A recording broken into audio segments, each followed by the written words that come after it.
I know the title made you uncomfortable. Good. That discomfort is exactly why you need to watch this video to the very end. Because at some point in your life, you lived it. You didn't just read about it in a book. You didn't just hear about it from some friend. You lived it, you felt it. You felt it. You were the good guy. The considerate one. The one who always showed up on time. The one who remembered the little details, the favorite songs, the random dates. You were the man who never let her down. You were always just a text away, ready to drop everything at a moment's notice. And what did you get in return? She ignored you, or she left you.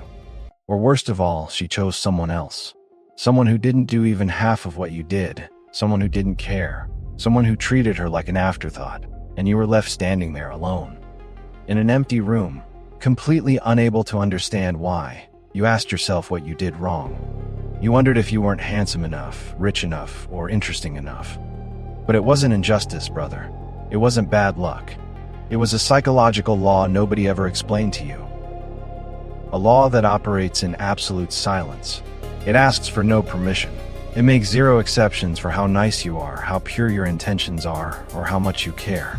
Today, we are going to dissect this law entirely. Raw, unfiltered. Without softening it just to save your feelings. Because your feelings are what got you into this trap in the first place. And before we begin, subscribe to the Dark Illusion channel right now and like this video. Because what is coming in the next few minutes is some of the most honest content you will ever find on this topic. Do it now. Lock in your focus. Reclaim your frame. Let's begin. First, let's talk about what this title actually means, and what it absolutely does not mean. This video is not going to teach you to mistreat anyone. It is not going to glorify cruelty. It is not going to tell you to be a disrespectful man or that abuse builds attraction. That would be a lie. It would be cheap manipulation. And this channel does not lie. We do not play those games here. What I am going to tell you is this. There is a massive, brutal difference between treating a woman poorly and not treating her like she is the center of your universe. There is a vast, unbridgeable gap between mistreating someone and having the natural independence of a man who actually has a life of his own. And that is the exact difference most men fail to understand. They think it is binary. They think they must either be a desperate doormat or a toxic monster.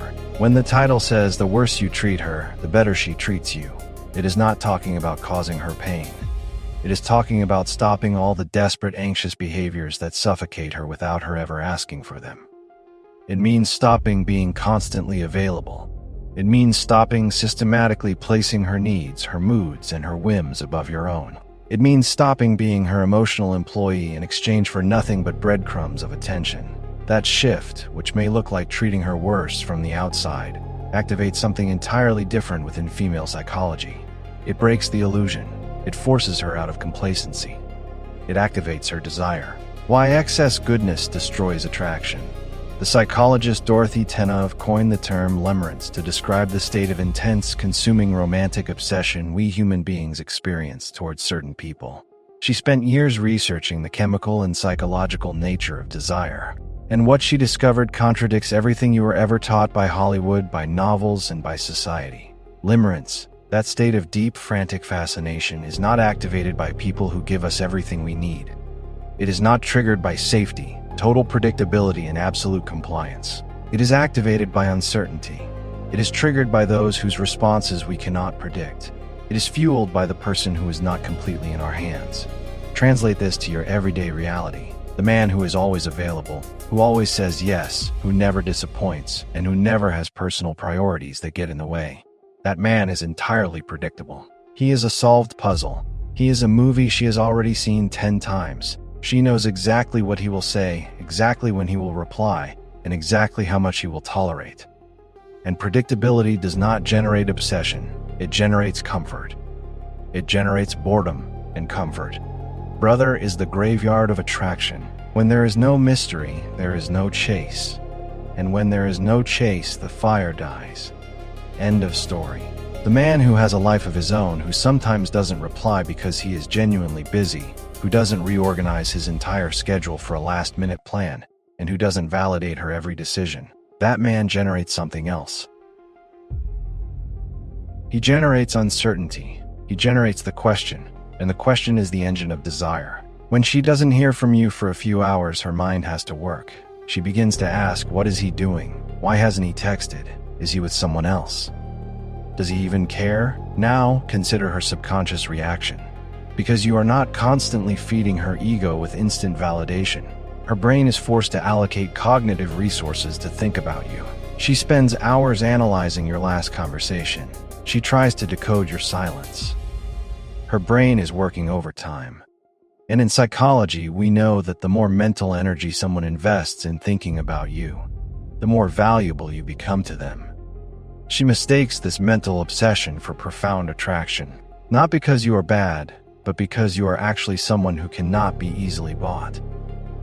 The trap of the good man that nobody warned you about. There is a pattern that repeats itself with a consistency that is painful to watch. The good man believes in a transactional universe. He believes that love is a bank account where you deposit favors and withdraw affection. He thinks that if he does enough, if he is present enough, if he gives enough, she will eventually see his worth and choose him. It is a perfectly logical equation, and it is completely wrong when applied before a solid foundation of attraction exists. Because attraction is not rational. It does not respond to merits. It is not a mathematical formula where more effort equals more love. You cannot negotiate desire. You cannot buy attraction with good deeds. The prominent social researcher Roy Baumeister studied the dynamics of power in romantic relationships for years. He found a harsh, undeniable truth, known as the principle of least interest. In any relationship, the person who needs the other least holds the most power, always, without exception. And when a man delivers all his power from the very beginning, when he makes it painfully obvious that he needs her more than she needs him, the dynamic is irreversibly broken. He behaves like a beggar hoping for a scrap of her attention. She knows it. She might not think about it consciously. She might not put it into words, but her evolutionary biology senses it, and what she does with that knowledge in almost every case is pull away. She becomes cold. She becomes distant. Not out of malice, not because she is a bad person, but because something instinctive inside her registers that this massive imbalance does not feel like attraction. It feels like a burden. It feels like she is holding a weight she didn't ask to carry. A woman cannot respect a man who values her more than he values himself, and without respect, attraction cannot breathe. What the man she pursues does differently. Look closely, because here's the core of everything. The man women chase is not necessarily better looking. He is not necessarily richer. He is not necessarily more successful in his career. But he has one thing the good man rarely possesses: his own standards. He has an internal compass. He does not accept just any treatment. He is not available at any hour. He does not celebrate what does not deserve celebration.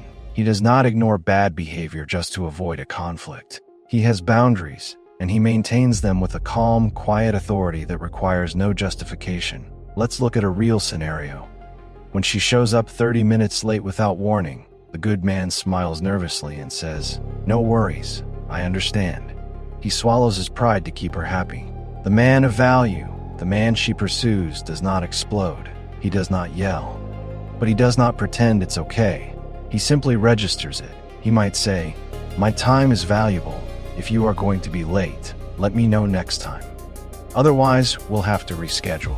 When she cancels plans at the last minute, the good man collapses in excessive understanding. The man of value simply adjusts his plans, goes out with his friends, or focuses on his own projects. He does not sit at home waiting. When she tests his limits, he does not move them to please her. He stands his ground. No drama, no passive-aggressive punishment. Just a quiet calmness that speaks louder than any speech. Now look at her subconscious reaction. A woman who has spent her life being surrounded by men who bend their knees at her every whim does not know how to react when she finally encounters a real, unyielding limit. It shocks her. It disrupts her entire worldview. It tells her primitive psychology that this man has an extremely high level of self-worth.